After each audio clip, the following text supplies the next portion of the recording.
Hello, everyone. My name is Paola Vojnovic, and I'm honored to welcome today the co-curators of the current exhibition at the Metropolitan Museum of Art.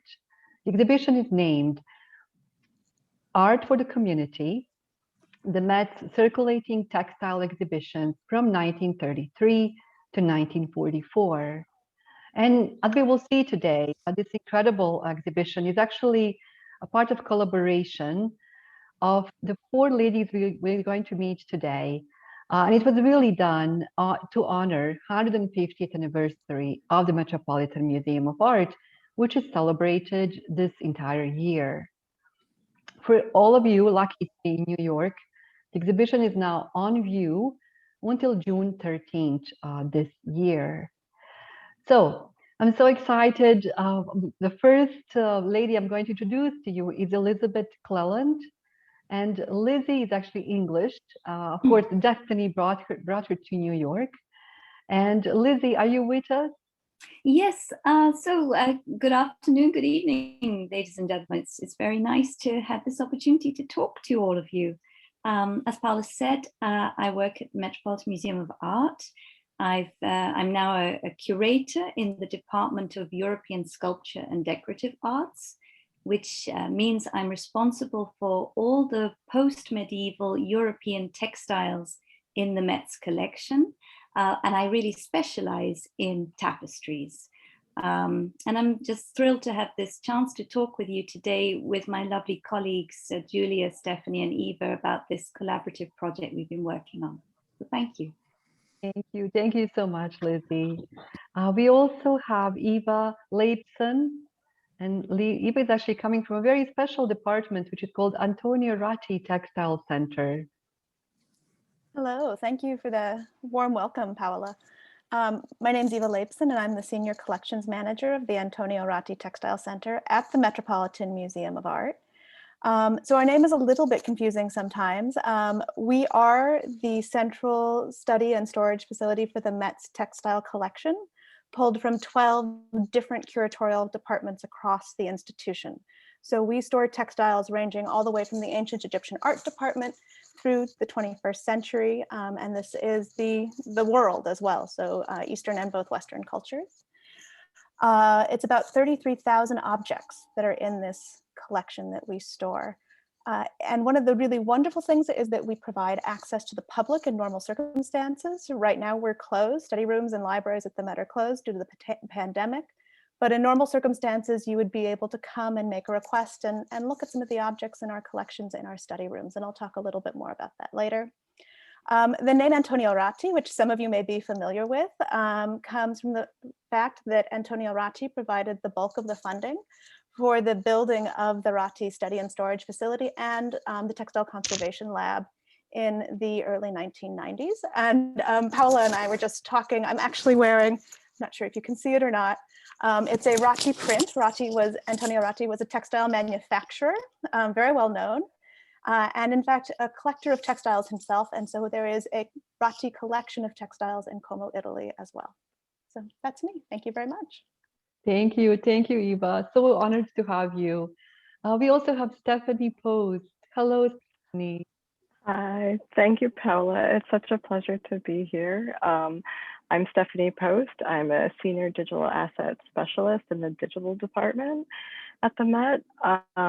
My role has changed over the years, but I like to say that I work in an image library. I think that's the best way to describe what I do.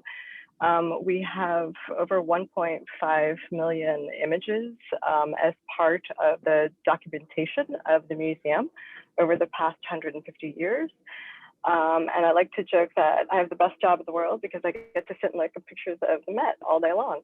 And I get to do research on them and share them whenever possible. So thank you so much for having us here. Wow. I think it's a really hard job, but someone has to do it, Stephanie. And in this lifetime, it was your turn to do this. Agreed. Thank you. And I'm sure you have chosen some really incredible images to share with us today. I hope so. I hope so. I can't wait to see them. And I also wanted to say benvenuta, hi, and welcome to Giulia Chiostrini. Grazie, sì. Buonasera a tutti. Hello. My name is Giulia Chiostrini, and I am an associate conservator in the Department of Textile Conservation at the Met. I am the conservator responsible for the European and Sculpture Decorative Arts Textile Collection. And I work very closely with Lizzie, and with Eva as well. And I meet Stephanie occasionally according to the project we are collaborating with on. I'm very happy to be here and excited, and I hope you will enjoy our talk of this important exhibition that we manage together. Thank you. Thank you. So welcome. And I'm so glad we have a lovely group of people joining us today as well. So thank you for spending this Saturday with us. And thinking about the exhibition, I think it is really incredible, as it usually is in the museum, that the passion of the people and the curators who work in the museum makes things happen. And I think this time particularly, you have put your really synergies, your talents, your passions together to look back at a really special time in the Met's history. So just before the Second World War, we are in the shadow of the Great Depression. The Metropolitan Museum did something truly revolutionary at the time, which was to bring art to people, and as we will see all around the New York neighborhoods. So I'm so excited, and I think Lizzie, I would invite you to share your screen with us, and we can start our presentation. All the questions, please leave them in the comments, and we will come to them at the end.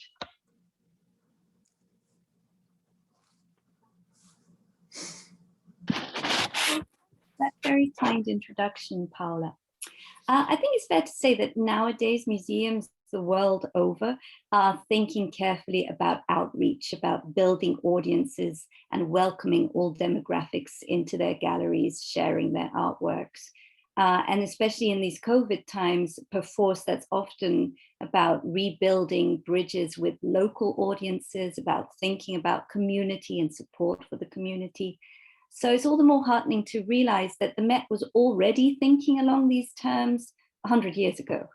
And certainly by 1933, 1942, as you've mentioned, they put together this extraordinary series of traveling mini shows.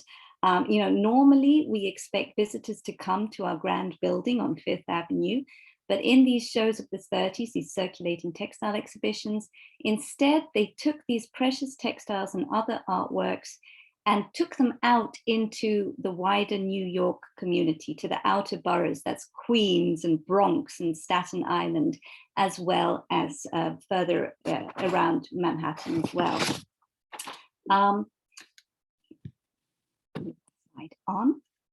And it's incredible to realize that when these shows were up in the 30s and the early 40s, over 2 million visitors saw them. So at the time, that was almost a quarter of the population of New York City. So it's been really a joy for me to collaborate with my lovely colleagues, Eva and Stephanie, to put together an exhibition on at the Met right now, celebrating that initiative. It's called Art for the Community. And what we have done is build upon previous research that Eva and Stephanie had already undertaken, exploring the circumstances of these shows. We've looked at the Met's collection and selected some of the precious textiles to reunite and show again. The ones which were in those shows, they're out on view again now, and including some really incredible pieces like the Barbarini cope you see here. There was an extraordinary conservation campaign necessary to be able to share this with our audiences, and Giulia is going to talk in more detail about that. In the show, we have a map on view to really share this sense of how the exhibitions were spread throughout New York City. I see it's a real diaspora, far from the sort of chic Upper East Side where the Met is, that's around number 25 there, throughout the city of New York. And what we've done is bring together an extraordinary series of photography, which was taken at the time, recording the different locations, the buildings, and sometimes even the audiences of those shows. Stephanie has curated those. And we have shown this selection of photography alongside a series of documents which Eva has discovered in the archives, which really recount the whole story of how this series of exhibitions came about. And so I'm going to stop talking right now and pass on to Eva to tell you a bit more about the circumstances of these extraordinary shows of the 1930s and 40s. Wonderful. Thank you, Lizzie. I really appreciate that introduction. And I'm really pleased to be able to share some of the behind the scenes of thinking about how the archives can inform the work that we do at the Met. So, charged with the preservation of the corporate records and official correspondence of the Met, the museum archives conveys a rich and at times personal narrative of the development and success of the neighborhood circulating exhibitions of the 1930s you've just been introduced to. Contained in these quite full files are not only object lists, budgets, and contracts, but also internal correspondence, thank you notes, newspaper clippings, and ephemera. The review of this archival material paints a comprehensive picture of the origins and duration of the exhibition series. In addition, it highlights the desires and efforts of the Met's leadership team to establish educational extension services for both students and the general public. Due to the insightful and often endearing nature of these holdings, we decided early on that we wanted to highlight the documents themselves in this installation. And this really allowed us to share the breadcrumbs of discovery and some of our favorite historical characters and their internal commentary. For me, this project started in 2013 with an investigation into the history of the Met's Textile Study Room, which opened in 1910. And in this slide, you can see two images side by side of the Textile Study Room in action in the early 20th century. As the current manager of the Met's Antonio Ratti Textile Center, the modern iteration of the earlier Textile Study Room, I wanted to know more about the work of my predecessors. What I found, unsurprisingly, is that education and visitor engagement have always been at the heart of the Metropolitan Museum's mission. The concept of public education, however, has developed over the last 150 years, and the Met's contributions have evolved as the museum has matured to the world-class institution we recognize today. The textile collection, for reasons ranging from its easy handling to its resonance within the American industrial and domestic culture, was central to the early development of programming intended to engage school children and the general public. At the time of the museum's founding in 1870, educational efforts were primarily directed at New York's design and artisan class. One of the primary educational goals of the founding period of the institution was to provide access to historical examples of textiles, ceramics, furniture, etc., in the pursuit of quote unquote good design and the cultivation of good consumer taste. These efforts were first seen in 1879 when the museum introduced metal and woodworking vocational training programs. And an 1883 prospectus of the Met's course offerings shows that the initial programs in industrial arts training grew to include mechanical drawing and design, modeling and carving, and I love this, carriage drafting, decoration in distemper, and sculpture. And for those interested in learning more about the Met's early educational programming, I'm really happy to point you towards the recent digitization of the Met's early school archives and a blog article by our managing archivist, James Moskey. This first approach to education was relatively short-lived, and in the 1890s, facing greater competition from local art schools, the Met was essentially pushed out of the business of vocational training. With this shift in demand and new laws governing the average work week for the general populace, the Met, along with many sister institutions, began to consider its role in educating a larger and now more leisured general public. This shift in approach was first noted in 1912 when the museum dedicated the annual September issue of the Bulletin of the Metropolitan Museum of Art to its educational practices and programming. With the redirection and broadening of the Met's educational priorities, there was a greater push to develop programming unique to the museum and specifically to its collections. The ultimate goal was the cultivation of a general public into a large and educated museum audience. Recognizing this opportunity to encourage new viewership, the same 1912 bulletin identifies this new audience, and hoping that it could learn through the museum, they quoted here, I'm going to quote for you something stated in the 1912 bulletin. Here in this new epoch is our opportunity, and this is our material. Thousands and thousands of young minds to reach. Later on, for these same children, thanks to shortening working hours, there's a given margin of leisure, and with the opportunity of extension courses for developing still further the interests inspired by the schools, end quote. Oh. In 1918, the Met published its educational philosophy in the September Bulletin, connecting the relationship between the education of school children and the cultivation of leisured museum visitors. Quote, "We believe that through cooperation with the schools and correlation with the studies in the curriculum, a generation of young Americans may grow up who will continue to come to the museum as to a friend, feeling welcome and at home," end quote. Over the course of the 19-teens and 20s, museum officials became increasingly aware that their intended audience was not always capable of coming to them. It's with this letter dated September 27th, 1913, that Ms. Jessie L. Clell, an arts education advocate and teacher at Richmond Hill High School in Queens, New York, that our story of the circulating exhibitions begins. And as you can see here, Clell wrote to the museum to request the establishment of a textile lending collection, requesting, quote, 3 or 4 examples each of several representative collections to be sent about twice a year for periods of 3 or 4 weeks. While her initial request was denied, Ms. Clow pressed her suit in a second letter, dated October 3rd, 1913, stating that since the Natural History Museum provides students with access to traveling collections, could the Met not also extend the same service, end quote. Henry W. Kent, Assistant Secretary to the Met's Board of Trustees, was moved by her cause and pursued the matter with Robert W. DeForest, who served as Secretary to the Board of Trustees until his election as President of the Metropolitan Museum of Art just a few days later on October 20th, 1913. Kent wrote, and I quote, "Mr. DeForest, it goes against my desires to have to reply to this lady in the negative. I suppose it must be done," end quote.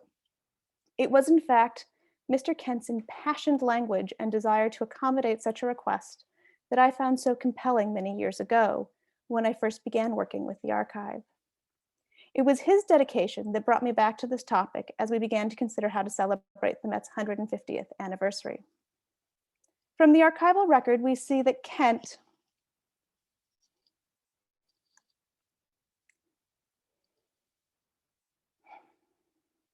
my apologies. From the archival record, we see that Kent was personally involved in the development of this program, and he pursues the matter into the winter of 1916, when he's finally able to inform Ms. Clow that her request for a lending collection has been approved.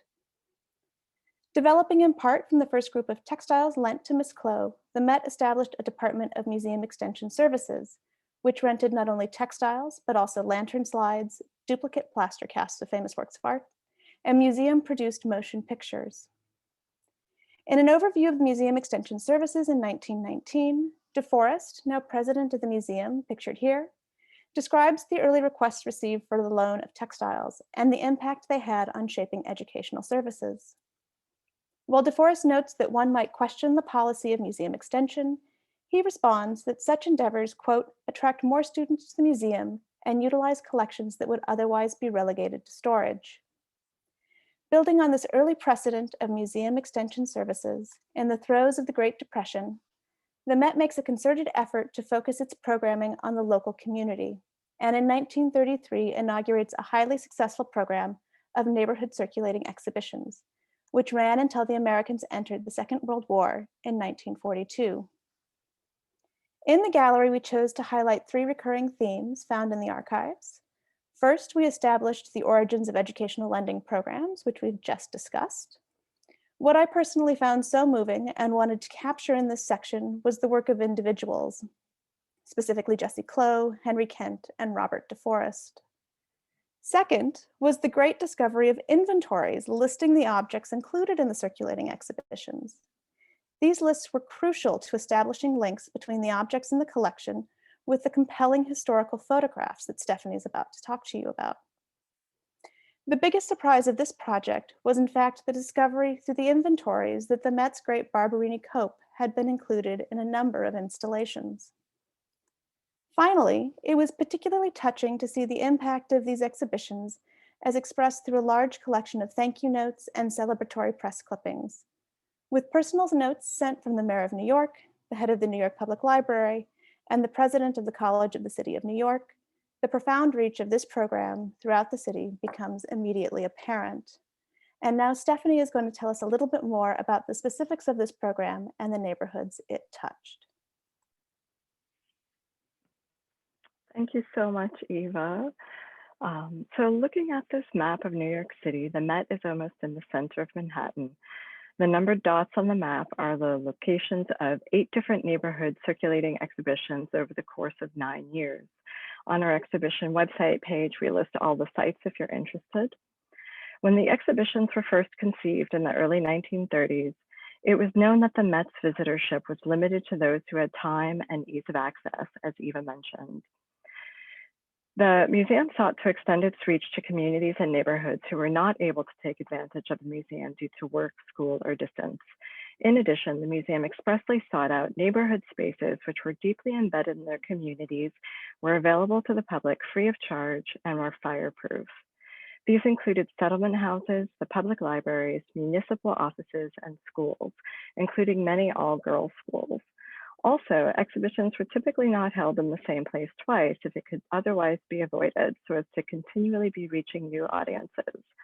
From the very beginning, these exhibitions were a success. In 1938, 5 years after the first exhibition, the museum wrote in its quarterly publication, "We may now regard these exhibitions as a simple and direct means of serving the citizens of our city so that they may gain the conviction that the Metropolitan Museum is their museum." I've chosen a few photos of these locations, which hosted textile exhibitions, to share with you today. These photos have captivated me since 2008. I love them because they're like visually walking back into the past, and there are so many details to relish. I find it very easy to wonder if perhaps a past relative, friend, or neighbor visited one of these exhibitions. And there's so much visual information in them that they really help round out the exhibition knowledge that we have. Oops, sorry. This is the George Bruce branch of the New York Public Library on West 125th Street between Amsterdam Avenue and Broadway in Manhattan. In the center is the library circa 1940, and then on the right as it is today. This is, the library hosted one of the very first exhibitions titled Arms, Armor, and Textiles, 1492 to 1776, which was originally going to be installed at the Hudson Guild Neighborhood House on West 26th Street between 9th and 10th Avenues, but had to be relocated due to city construction. The New York Public Library offered to make room at this branch despite being 100 blocks north and not enough room to display all the originally selected objects. But the exhibition opened as scheduled and was very popular. Here are some close-ups of some of the objects. On the left, arms and armor. In the center, a suit of armor, and at the 17th century Barbarini cope above the bookcase. And on the right, textiles and miniature figures dressed in regional and period costumes. As Eva mentioned, the Met's original mission included encouraging the study of the fine arts and the application of the arts to manufactured goods. The School of Industrial Art was a good fit to host an exhibition. The school was originally located on West 40th Street between 7th and 8th Avenues, seen here in black and white, and has since been replaced by the New York Times building. The school is now known as the High School of Art and Design and is on 2nd Avenue and East 56th Street, as seen on the right. Here is European textiles and costume figures as installed in 1935 at the school. On the far left wall, you can see the cope again.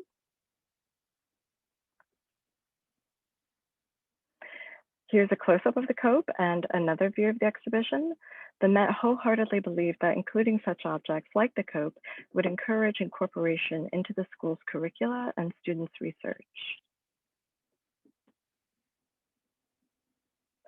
This is Washington Irving High School, located just north of the East Village on Irving Place between East 16th Street and 17th Street.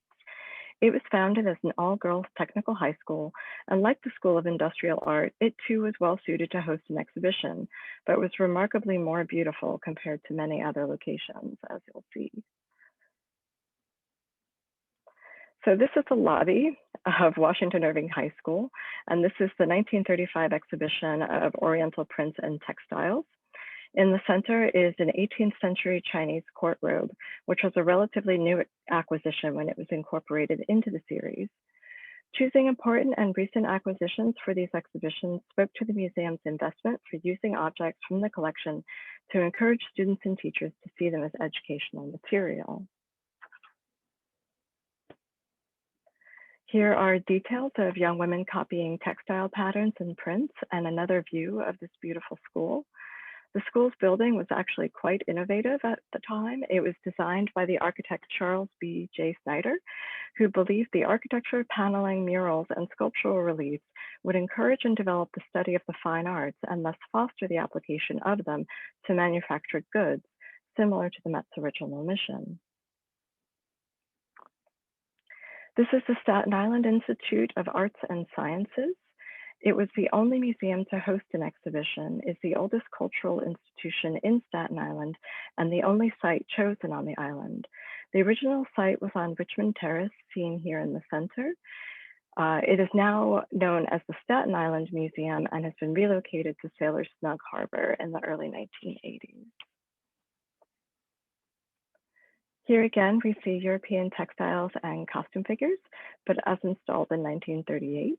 The Staten Island Institution was known to have a strong influence on the community and had frequent programming for the local high schools of Curtis, Port Richmond, and Tottenville. Here are some close-ups of some of the textiles in the show, some of which are in the current exhibition at the Met.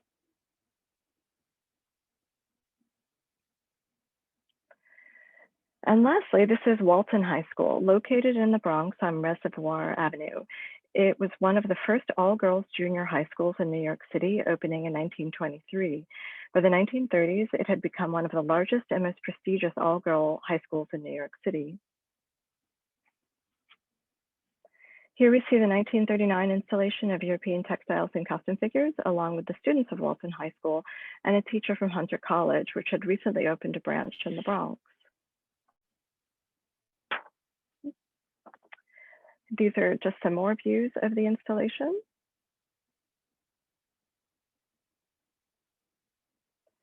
And here are a couple of details. I particularly love this detail on the left with the teacher leaning her hands on the case and listening to a student's question, the variety of students' dress and hairstyles. And on the right is a comparison, which Eva pointed out to me. She thought this particular installation of the exhibition evoked the Met's textile study room. And now I'm going to pass it off to Lizzie, who will be talking about the objects. Thanks so much, Stephanie. I have to say, I love those images. And as you say, it's great to be reminded that we are just sort of one little hiccup in this huge timeline of life at the Met. And what we do really isn't that important in the scheme of things. So we've had our predecessors and doubtless we'll have our successors as well. And I have to say, certainly from my perspective as a curator, it can sometimes be really rather intimidating being responsible for an area of the museum's collection. There's a lot of decision making to take. What are you going to show and share with the public? What are you going to choose to display? What are you going to say about it? And conversely, what are you going to relegate to storage? Conservation decisions, working with our fantastic conservation department. What should we choose to conserve? How far should we go? Thinking about adding to the collection, building it, what to acquire, and conversely, sometimes what to consider de-accessing or selling. So it's really great to be reminded that, there have been generations of museum professionals before us doing exactly the same sort of thing, that it's quite sobering. And certainly thinking about the 1930s and early 40s circulating textile exhibitions, that really brought it home to me. So just to kick off here, I'm showing you another detail there on the left side of the screen of that incredible inventory that Eva found in the archives, with the list and the original decision-making by the original curators of the shows, of the works they selected to send out in these exhibitions. And then next to it, that's the modern iteration, where we were looking at works which are still in the Met's collection, which we knew were on those original lists, and deciding which ones we wanted to include in the Ratti installation. I think retracing the original curators' decision-making and the list they drew together of what to send out, we can pick up on some of their intentions. And in fact, it seems to be nothing less ambitious than actually presenting in miniature a little history of European silk weaving. So for example, we have this beautiful crimson silk damask. It's from about 1600. It's either Italian or Spanish. The Italian peninsula having been the de facto center of European silk weaving since the early 12th century, when weavers in centers like Venice and Lucca were inspired by Chinese imports, and subsequently production spreading to other Italian centers like Genoa and Florence and Milan, using raw silk, which was sometimes cultivated locally, other times imported from the Near East. And this silk being spun and dyed and spooled and woven in small family workshops in those centers under the patronage of wealthy textile manufacturers. And then moving on to a piece like this, is actually one of my favorite pieces in the show. Oh, and I should also say the previous one, when I mentioned the attribution, we're saying it's either Italian or Spanish, although Italy is the great center. The Spanish have their own tradition of silk weaving, and by this date, around 1600, they're really emulating what the Italians are doing because it's so successful, and there are centers in places like Granada and Valencia.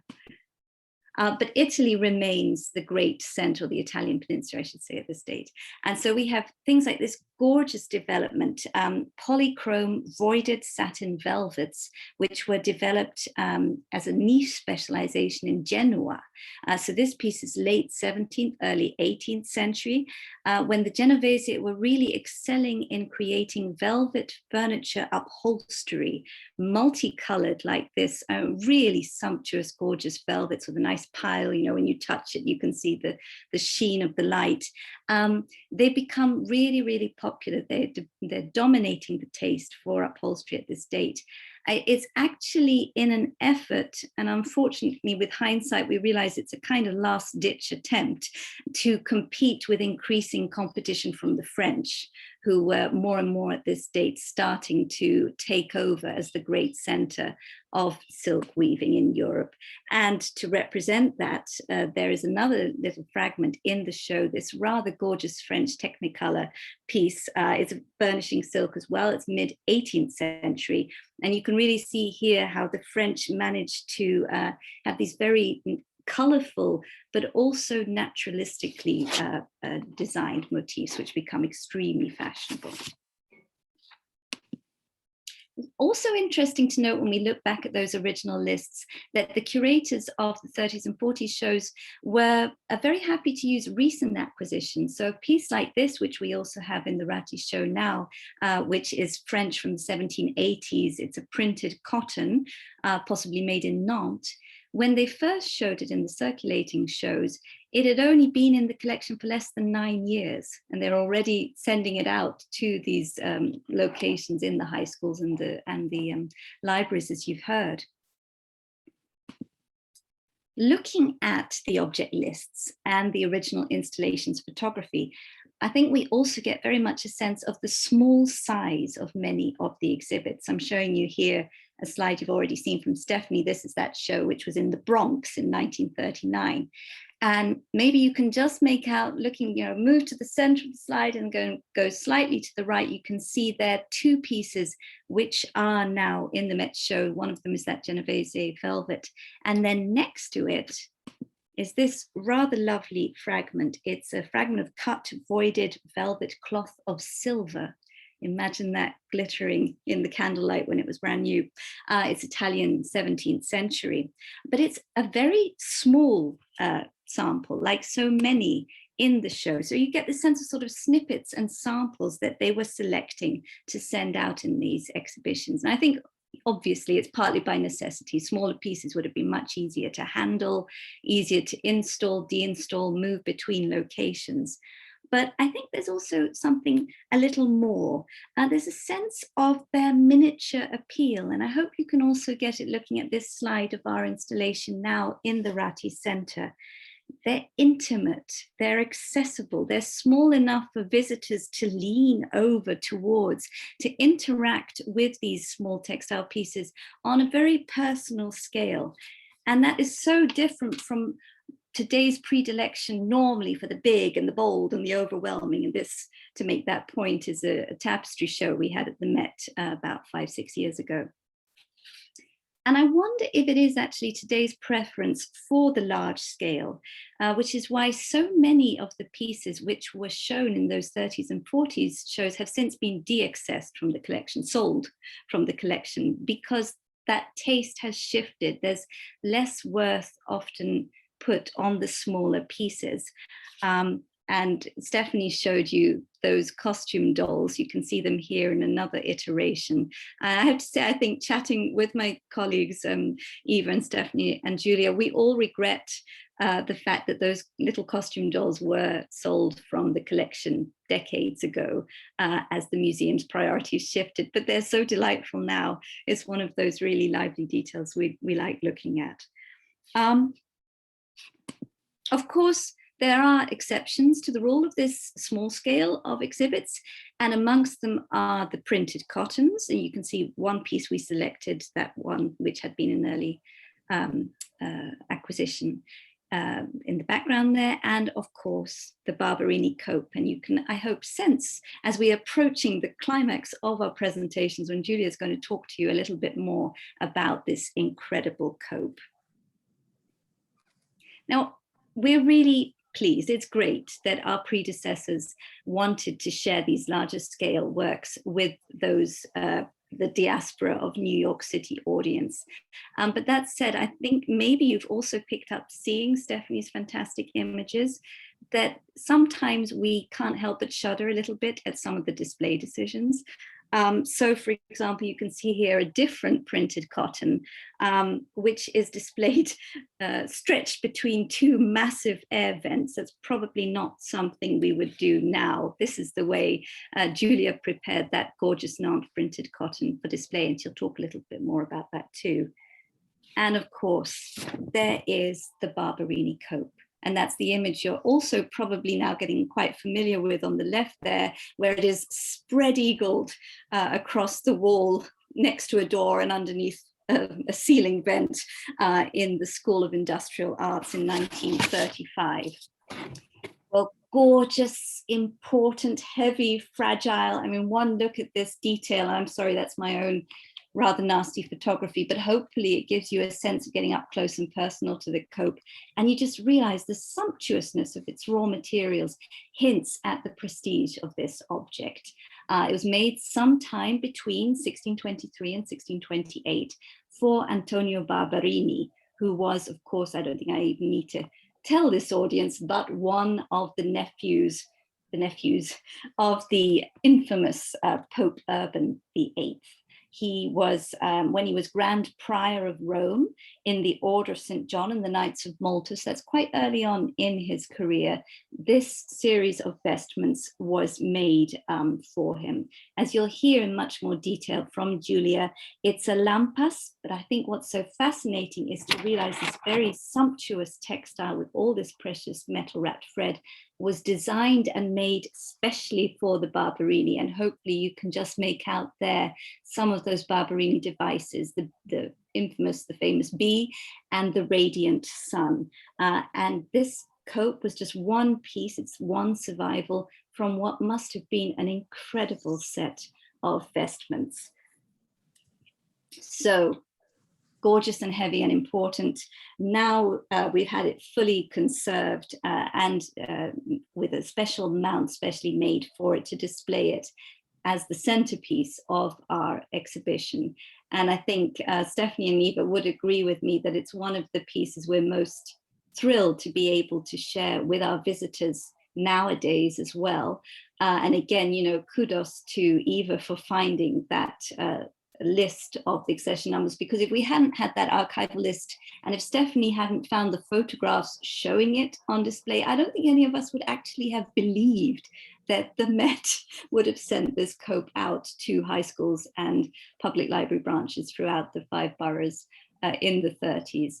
But as I say, this time round, in order to feel happy with getting it out of its safe, snug storage in Ratti,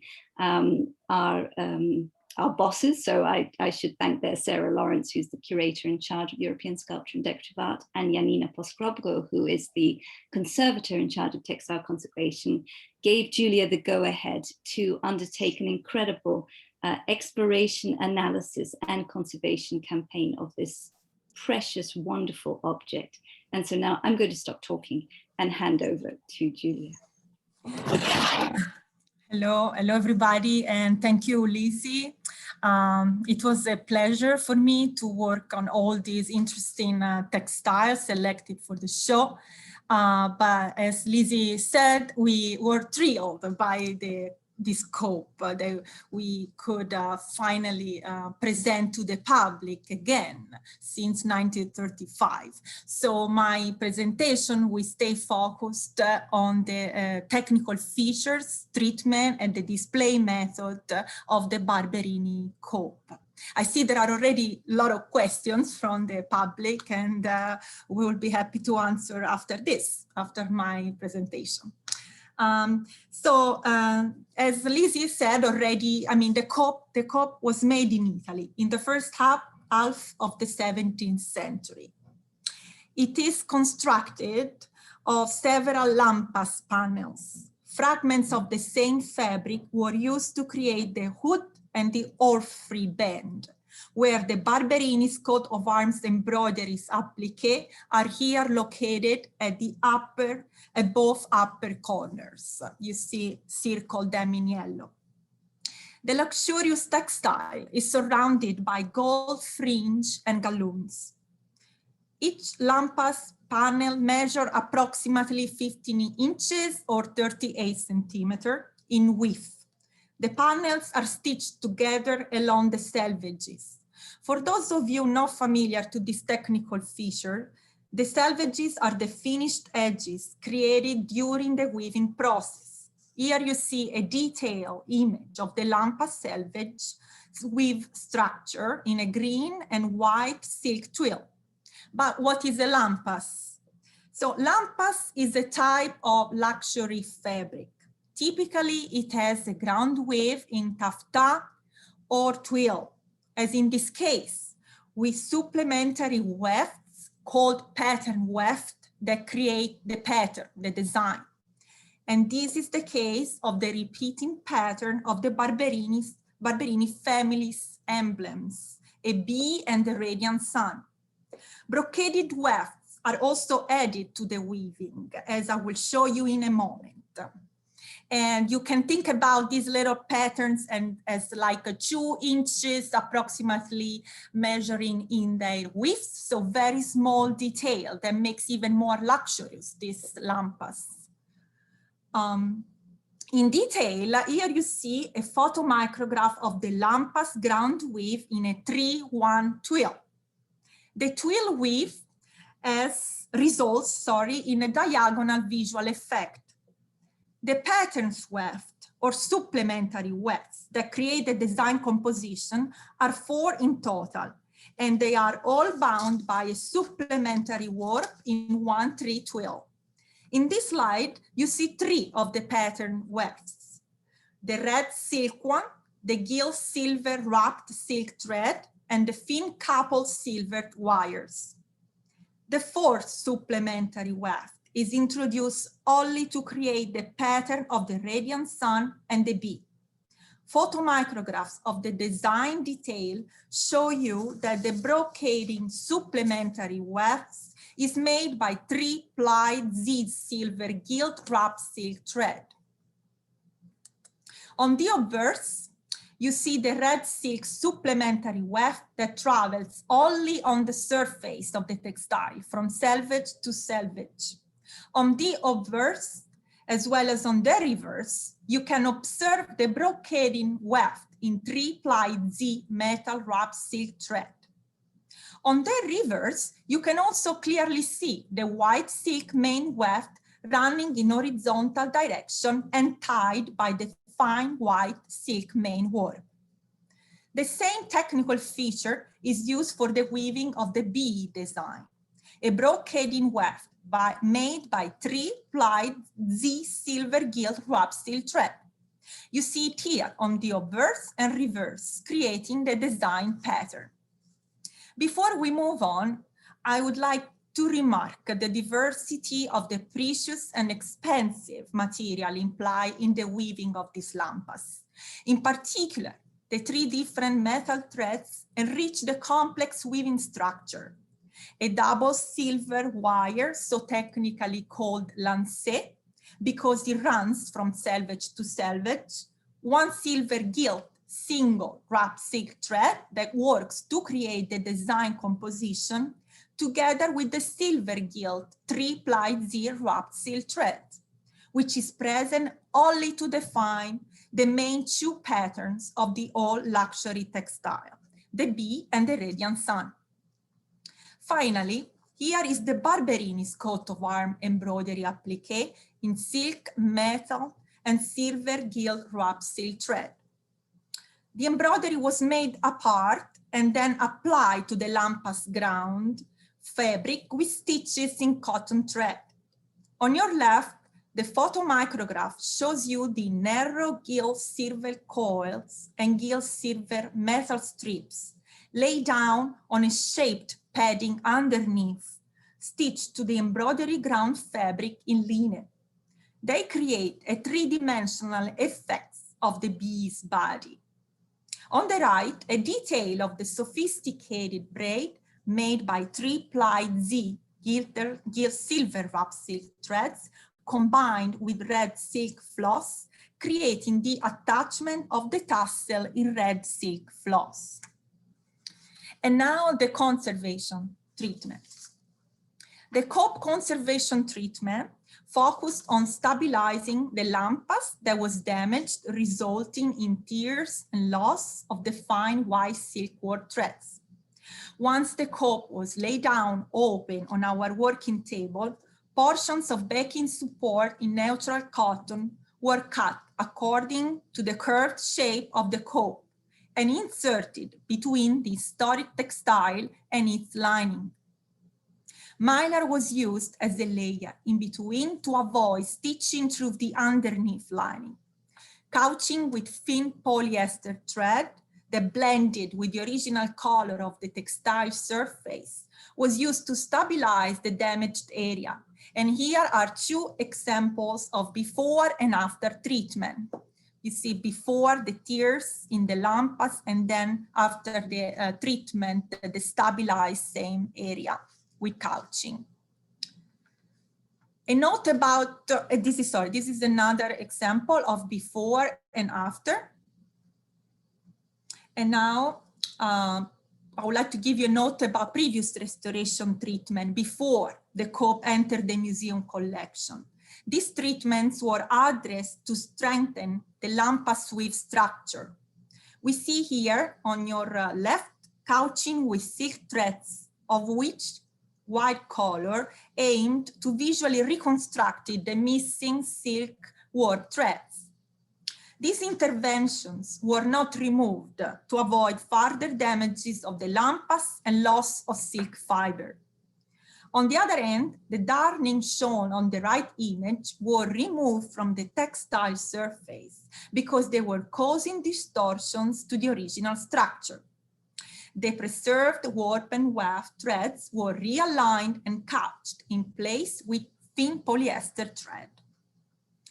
This is the first time, as you already heard from us, from my colleagues, that the cope has been on display since 1935. It is obvious the difference in terms of display methods between the past and the current exhibition. To show the silhouette of the cope, especially designed mount was needed. So a collaboration with Daniel Kershaw, museum senior designer, resulted in a simple adjustable metal A-frame with curved plexiglass sides to support the heavy weight of the ecclesiastic vestment, which approximately could be around 5 kilos, and guarantee the safety of the art for the period of the exhibition, approximately 6 months. Each plexi support was wrapped with archival material. A cushion layer covered by blue cotton fabric was used. Finally, the cope was mounted and the height of the metal stand adjusted to fit into the exhibition case. Before concluding, I would like to briefly introduce you to the marvelous textiles surrounding the Barbarini cope on display. And just answering to one of your questions, yes, it's the museum staff that install the art in the cases. And you see myself working with Frederick Sager, which is a conservation preparator on the installation of the red damask, which was mounted on an archival wrap board and placed at the back of the case. In the same case, a floral and figure printed cotton is displayed partially, rolled on a plexi tube. And this is the same cotton that was also installed together with the cope, as you could see in a previous slide. Now, in the surrounding exhibition space, another case hosts 517, 18th century small European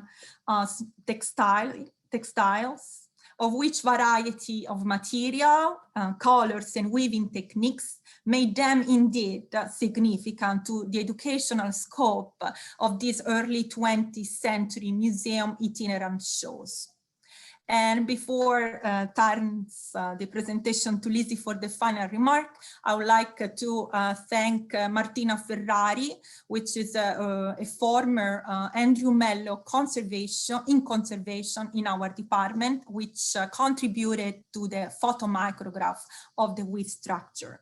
And of course, I would like to thank Janina Poskropko, which is the conservator in charge of the Department of Textile Conservation, which supported this project very much, which took place during the fall. And so just the beginning of the reopening of the museum to the staff. You see me working with the mask. So our collaboration with my colleagues, presenters also was very unique, and special to me. So thank you all. It's been really lovely talking with you, revisiting our work and the different aspects which each of us contributed to this installation, and really just concluding, I hope that those of you who are listening who are actually in New York City will have a chance to come and see the exhibition. But for those of you who can't travel just yet, there is always the virtual version of the exhibition, which is on the museum's website, www.metmuseum.org.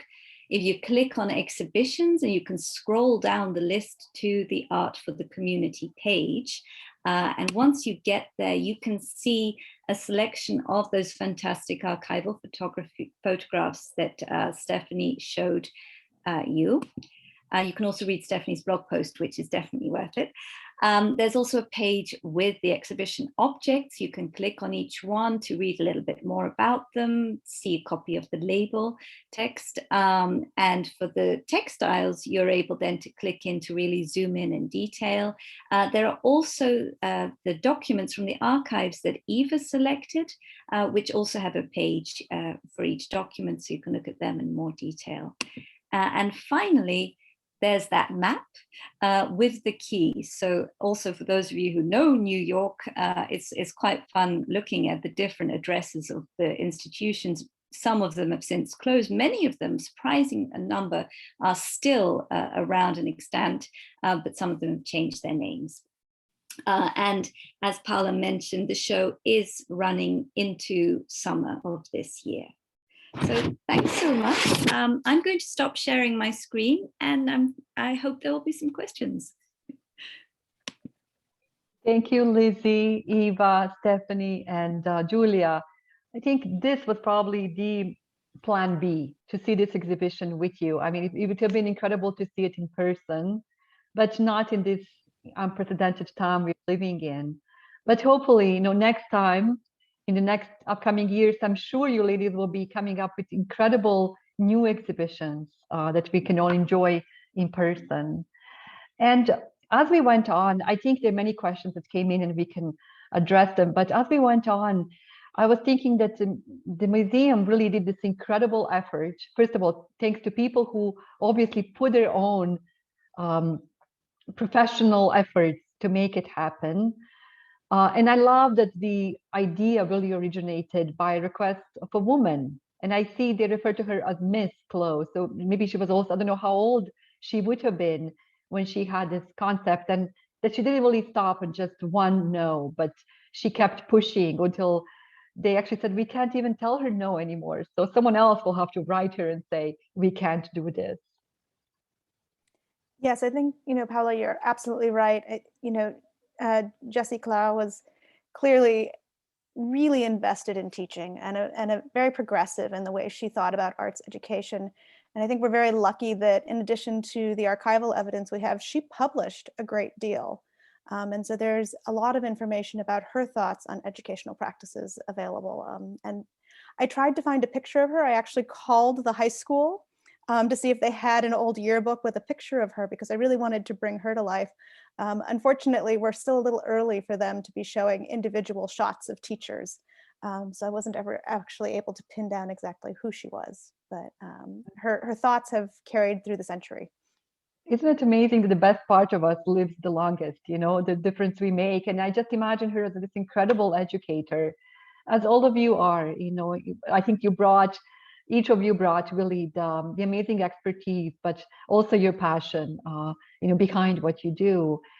And I was thinking about this revolutionary concept of the Met to bring art to high schools. And Lizzie, I think you're right. Some of the installation practices were much different back then. But I also just think of the army of people who would have been involved, not only from the metropolitan staff, but also these high schools and the libraries, to actually make these, these incredible experiences for the visitors.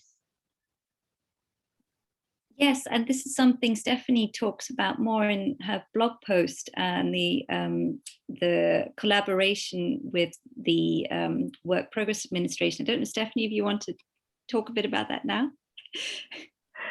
Sure. Yeah, Met staff were heavily involved with each of the installations, but the Works Progress Administration really did the heavy lifting with all of the lecturing and the visitorship, and the community centers as well had their own staff. And I believe it was the Works Progress Administration that also supplied the security staff. And unfortunately, with the cessation of that program, it just became too much of a burden on the museum to continue without their help.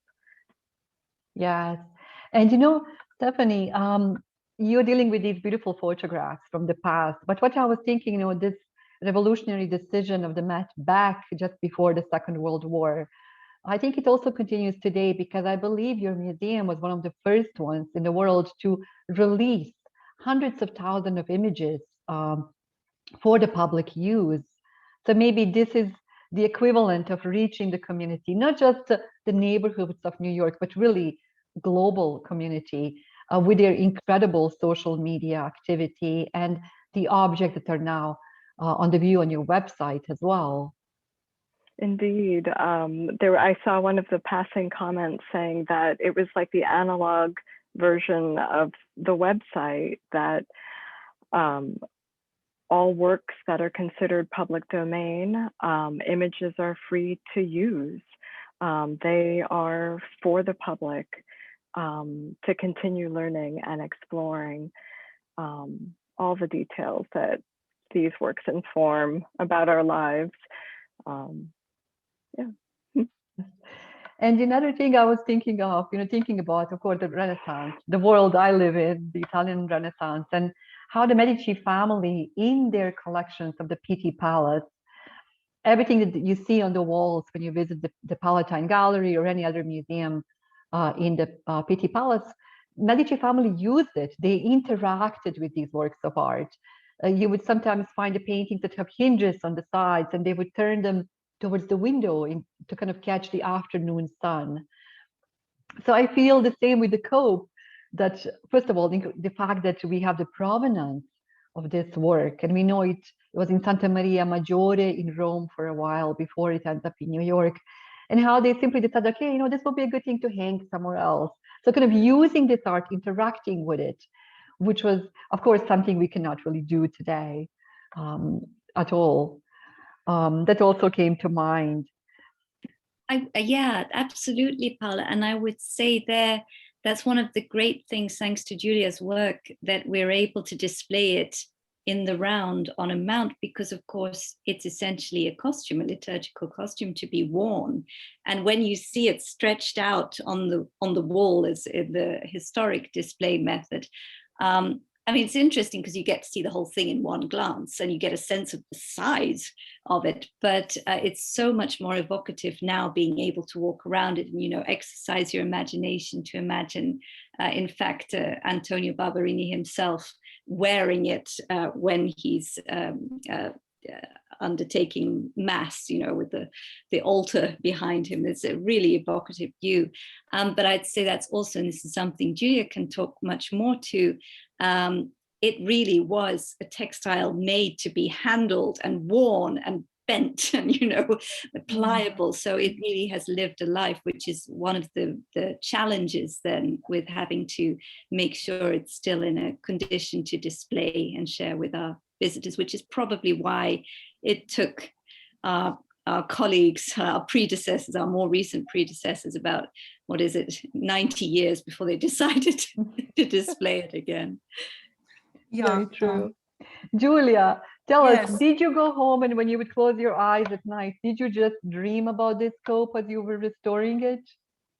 Oh, I became immediately fascinated with this textile as soon as I looked at it during our first viewing for the selection of the pieces for this show in particular. And I had to say that I pushed my boss to make this project possible, because we had a time frame which was not too long. So it was an effort for our department to accommodate the space and the work that this beautiful ecclesiastic vestment required, including the idea of the mount. So the fact that it's mounted in vertical position as it was worn in the past also enrich and enhance the beauty of the material implied. You can see, thanks to the light and the shadow on the textile, how glittering was this amazing textile ecclesiastic vestment, a cope, which probably was, not almost for, I would say for sure, was commissioned together with other pieces that constitute the ecclesiastic set for a cardinal or a bishop. So I know Lizzie can confirm that there are other few pieces still preserved in Boston at the MFA that were part of this ecclesiastic set. it's called, where we do not own the chasuble, for example, or a tonacella, as they were called, but we are enthusiastic to own the cope, which bring us a lot of knowledge also in terms of technicality, how it was woven. The lampas in particular is already a very complex, as I said, luxury fabric, which require a knowledge, a great knowledge by the weaver, but also require a great commission, meaning money, the cost of the material implied. And if you ask me how long it took to weave such a lampas, I cannot tell you exactly, but everything depends on the money provided for this commission, which included the cost of the material, and so the engagement of particular and probably very well-known workshop at the time, of which unfortunately it's very difficult to find the exact name, only in few cases, and Lizzie again can be a good instructor on that. But we know that, I mean, it could be the job for maybe 2 years, I would say approximately, weaving the lampas, considering the special commission for the whole set. But then you have to consider also, you know, the collaboration with workshops specialized in the galloons or in the embroidery execution that was applied, right, to the lampas. So it's hard to put together really a number, you know, the time that could have been necessary to build all of this together with the other pieces of the set. Wow. And I think it's incredible to have this immediate connection to the person that would have worn this when you think about, you know, Barbarini family as well. And, you know, as I was listening to you, Julia, speak about this, I was reminded of something in my studies. I was at University of Siena more than 10 years ago, and the restorer was talking to us about one of the robes of Saint Francis, supposedly what he wore, and it was in an exhibition. And she said, she was in her late 70s, but she said when she started working as a young restorer many years ago, she said that how they actually restored or conserved this specific robe of Saint Francis was by washing it. She literally had to wash it in a soap and water, which is, you know, to us unimaginable action today. But she said when she did this, that they were actually in the water that was left, there were little particles of red sand. And we know that St. Francis actually went to Africa. He met with the Sultan there. So this was a proof to her that, first of all, it was, you know, the robe of St. Francis, but also the fact that he actually was in Africa, walking on the streets, picking up particles of sand as he did that. So I think it was just this incredible story that will stay with me forever. You know, anyway, I think we can talk about this so much, and I see the other questions coming in. I don't want to keep you ladies for too long. Let's just see all the questions. I know you have answered some of them already. Let's see. So Diana is asking, where did the miniature dolls come from? Were they antiques, even though they're no longer part of your collection? Were they from England, Lizzie?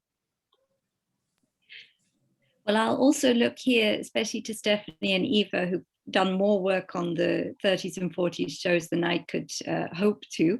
But my understanding is, no, they weren't. They were didactic tools, which, as Eva explained, was very much, has always been part of the museum's mission to be also a teaching educational institution. But in more recent years, and I'm not sure when they were deaccessioned, was it the 80s? Precisely because they're not historic objects, that will have been the justification for removing them from the collection, which, you know, fair enough. But I think we do have a soft spot for them. But no, they weren't. historic artifacts. But I don't know, Stephanie, even if you want to step in. I think you covered that precisely, Lizzie. Yeah. They were not historic objects. They were meant to kind of evoke dress of different periods and different places. And, you know, a really nice way to try to bring flat textiles to life. You know, if you think about it, you know, the wonderful thing that Julia was able to do to put the cope in the round achieves that as well in its own way. Yes, and you know, you mentioned that the sizes of the textiles exhibited were sometimes really small. And I just think people back then were probably really happy with maybe the less. I think now the exhibitions are more is more. But back then, I think they would have been so happy to even see little fragments of these in person. Diana is asking, did the exhibitions travel to each of the locations, or did each location have its own exhibition for a while? Each location had its own exhibit for a while. Not all the exhibitions went to all locations, and the locations kept changing so that they could reach ever wider audiences. I had ambitions when I wrote my blog post a number of years ago of trying to trace which exhibitions were held in which institution, but unfortunately the record keeping just wasn't thorough enough to be able to figure that out, and so I just dropped that. It just wasn't going to be possible to figure that one out. Maybe Stephanie, you can share your post with me, and then I will include that with a recording of today's lecture so that people can actually refer to that as well. Gladly. Rebecca is asking, I noticed the values assigned to the objects in the circulating inventories. I believe the cope was valued at $350. Are these items valued currently? How and when are values updated? Do you want to go first, Eva, with the context of the original document? And I can talk about more recent. Well, sure. I mean, I think, you know, whenever you send something out, you need evaluation for insurance purposes. And so that would have been the valuations, I think, included on this original inventory was a general valuation for insurance purposes. And certainly, I don't think the cope's worth $350 anymore. I think but I'll have Lizzie speak to its current status. Yeah, I must actually also give Eva credit. She actually said, you know, can I share this document? Because now the museum, understandably, our counsel's office is very strict. We are not allowed to talk about money values in a general public context. It really is, as Eva says, if we're lending something, obviously we need the insurance valuation, but these are figures which the consensus is don't get shared beyond the need to know circle. I actually, in relation to this, I curated another little show which is still up at the moment in the museum, and it's called Relative Values, and it's about the cost of art in the Northern Renaissance. So it's 16th century values. And even then, when I was coming up with the idea for the show, I was reminded, you're not allowed to mention monetary sums. So I ended up using cows as my sort of equivalent buying power to try and get a sense of varying values between objects. And certainly I think we can, though, admit, since we've shared that archival document, it's incredible to realize that in the 30s, which after all is really not that long ago, an object like that was valued at $350. I mean, one could do a whole excursus on how the value of historic textiles has shifted the perception of how important these pieces are. And I can't give you a number, but I would say we would add a number of zeros after that, many, many zeros after that now. For such a piece. And I also, in passing, as I said to Eva, I wish my grandparents were buying historic textiles in the 30s if they could pick up a piece like the Barbarini cope for $350. But there we are. Jesse is asking, it strikes me that these exhibitions were the analog version of the Metropolitan's website, bringing objects and information to the people in the methods that were available at the time. So true. And Jesse's asking, did museum staff install the exhibitions? Surely. I think Julia answered that, but maybe Jessa, you were thinking more about the past, the exhibitions in the 1930s and 40s. I don't know if Jessa is with us, but anyway, we can come back to that. Well, I can speak to that. Sorry, Yes, just very quickly, Met staff did accompany the objects to their sites and helped install them, and then left it up to the institutions and the WPA to provide all the staffing and security coverage for the shows. Doris is asking, how did the Europeans acquire the knowledge of silk? And it came from silkworms. We can probably do a whole lecture on that. Yes, exactly. Please go ahead. Well, yeah, I'll just quickly say, you know, as I mentioned, silk textile originally comes into the European context via the Chinese imports, and that's what they start off emulating those effects before they really, in the Italian centers like Lucca and Venice, really develop, and then moving on into the Tuscan centers I mentioned, and both using the raw silk. Sometimes it's being cultivated locally and sometimes it's being imported. But Julia, do you want to speak a bit more? Well, yes, talking about material, maybe I can add to your statement regarding the silver metal thread, gilt silver metal thread. So in this case, the material, the metal implying the construction of these special and precious threads were constructed locally since the early Middle Age, I would say. There were already botteghe available in Florence. They were called the battiloro, where they were working these metal strips that then were wrapped around the silk core, a silk thread, and that's what you see in this scope as well. Then this kind of botteghe and particular manual skill were increased over the centuries, so much that we know in Rome already later in the 18th century, there was a big called even University of Battiloro. Yes, where they were teaching this master how to create such a precious material to include in the weaving. And to answer to another question, so yes, the bee and the radiant sun are not applied to the textile, they are part of the lampas weaving. So they are, the design pattern is constructed during the weaving process, following design composition previously provided by an artist, still under a commission, of course. So it was all a really big part of a big plan, right, from the start. Correct, yes. So that's why it's hard to say the time frame exactly of the complete carry out of this project, unless there are documents that prove it. Paola, may I ask Julia a question about the bees?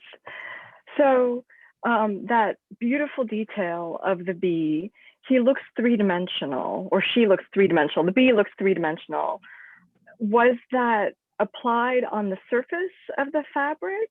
And like he's kind of puffy, he's, yeah. Right? So you're talking about the coat of arms embroidery? Yes. Yes. Yes. This is a technique of embroidery, an applique. So it was constructed apart and then applied to the lampas. And yes, the bee's body has a volume because of a particular shaped underneath material, a cushion of material on which the precious metal thread was applied in the form of the coil or these strips gilt on one side and then applied again.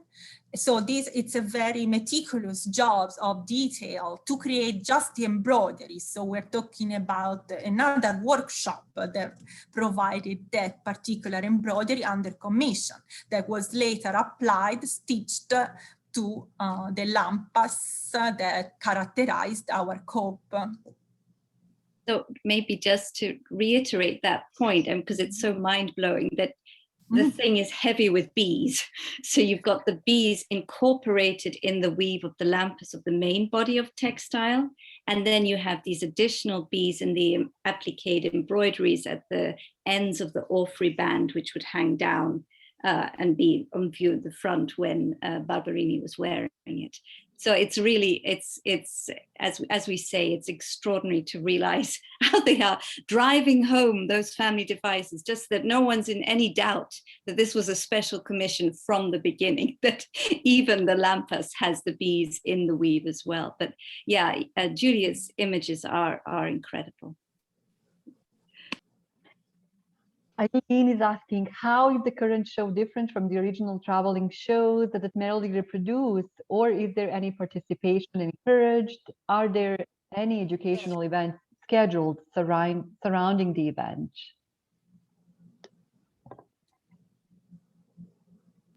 I could maybe already mention, and then Stephanie and Eva, please do jump in. And one of the big differences, of course, is that this is, you know, a retrospective looking back on the actual projects as well. So we're not just telling the same or parts of the story that the original curators were telling in their shows, but we're also celebrating the fact that the museum put together those shows in the first place and felt that it was important to have this outreach effort. So with the archival material Eva pulled together and the photography that Stephanie selected from the records, we're also celebrating those shows in addition to showing some of the original objects which were included in them. As I said, you know, when we came to looking at object lists, we realized a lot of the pieces that had been in the original shows were no longer in the museum's collection because they'd been deaccessed in the meantime. And also very briefly to talk to your question about education, once again, without wanting to return to the cracked record of every conversation at the moment with COVID, our colleagues in the museum's education department have really had their activities curtailed. There are no, although our galleries are open to the general public, there are no events being held in them because we can't risk large groups of people congregating together. So all education efforts at the moment, outreach is digital.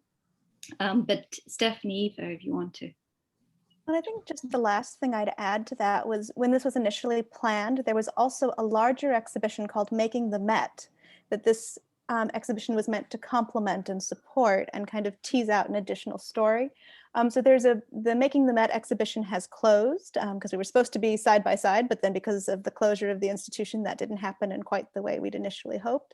But there's an excellent catalog that really takes you through the larger development of the institution. So if you're interested in kind of learning a little bit more about these efforts and the larger context of the institution, that would be a great place to start.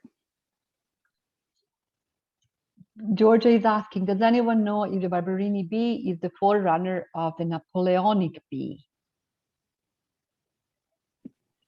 I can speak to that if you like, yes. So again, I'm sure many of you will already be familiar with the Barbarini family, the great Roman family. Originally coming from Tuscany, their device was in fact the rather less salubrious horsefly.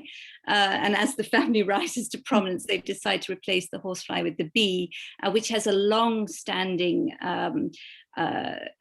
association, allegorical association with power, the idea of the king being like the main bee who exercises clemency and doesn't sting the other members of the tribe and so forth.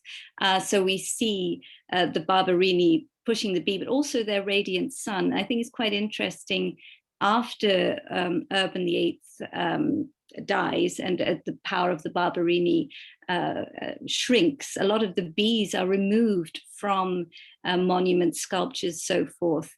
But the sun, which is less associated with them, still remains. So when you're walking through Rome, especially, you can still see the Barbarini sun in a lot of places where the Barbarini bees had since been chipped away.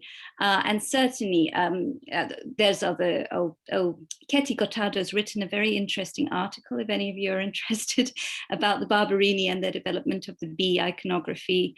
They had an ancient gem cameo in their collection showing the bee with the plow and this sort of imagery that they're picking up on. And likewise, I think by the time we get to Napoleon, he's not interested in the Barbarini particularly, but he's interested in that larger context again of it being one of these kingly regal symbols, which he then also decides to make his own. The bee gets around. You know, we also have it in the statue of Cosimo I's son, Ferdinando I in Florence as well. So there is a big deal for Italian kids in Florence to actually go and try to count how many bees are going around the main bee, which was supposed to be Ferdinand I de' Medici. And he's asking, can you estimate how many people it took to create this amazing cope? And I think, Julia, you already touched on that a bit. Yes, I cannot say how many people have. I can't say that. But definitely one of those really highly professional and trained artisanal shops. It would have been probably the best of the best would have been working on it. Yes, especially because of the special and expensive commission. Yes. Monica, who is an art historian in Florence, says, all of you are amazing professionals, so impassioned in what you do and sharing it graciously with others. I must also note that Julia looks like a Giotto Madonna. Thank you. Grazie. What a wonderful compliment. Thank you. And it's so true. When Monica said that, I thought, oh my gosh, yes, you have those, you know, mandorla eyes, the almond eyes. Of course. It comes to my hometown, Pistoia. So, you know, Paola, I mentioned to you. So, yes, of course, you look like Giotto Madonna. Feel a little nostalgic now. Yeah, I know. Doris is asking, I may have missed it, but how did the Met acquire the Barbarini cope? What? Sorry, I had to... how did the acquisition come of the Barbarini cope? The acquisition, it's hard to say. I mean, Lizzie can talk about this. We are talking about commission. So please, there was a budget for that. Lizzie, please. Well, by the time the Met only gets to 1911. So into the 20th century. So again, actually, as I mentioned, you know, that their object list the curators were putting together in the 30s, it had only been in the collection for about 20 years, which in museum terms is still a recent acquisition. And the Met received it from a collector called Walter Jennings. I believe it was a gift. Yes, it was a gift from Jennings. Jennings had bought it much earlier than that in the late 19th century from the Church of Santa Maria Maggiore in Rome. And I'm afraid I don't have at my fingertips the details of how Jennings acquired it from the church in Rome in the late 19th century. And as Paola already mentioned, it's inventoried in Santa Maria Maggiore for a number of centuries and described as coming from the Barbarini family. So it reaches through that route. Lizzie, I don't know why, but I'm imagining it kind of being nicely folded and just put in a little carry-on bag and just flown over. Well, actually, maybe Eva can talk to how it's normally stored, which is how we've known it for most of our museum lives. Yes, actually, I mean, it's an interesting thing that even though it hasn't been in the galleries for many, many years prior to this installation, I think we were all very familiar with this piece because it's actually quite accessible in its storage location. When the Ratti Center was built in the early 90s, there were very large cabinets that were created that allow for these exquisite vestments to be laid almost entirely flat. So it makes Julia's job a little bit easier on the other end, I hope, that for the last 90 years it has, well, not for the last 90 years, but at least for the last 25, it has been flat and resting in that position. And it also allows us to show these pieces to scholars as they're interested without having to handle them. And I think, you know, very much if you were to go and look at historic vestuaries, you would see that this is how these objects were stored, is you would have these large purpose-built cabinets that would have stored these objects flat because they were valuable throughout history. Wow, incredible. Ladies, you have been most gracious with your time. Thank you so much for answering all the questions and for sharing this incredible passion for what you do, and also behind the scenes stories of what it took to create this exhibition. I can only hope that all of us will be able to come to New York to see upcoming exhibitions in person. That would mean that the world has gone back to normal. And thank you for spending this Saturday with us.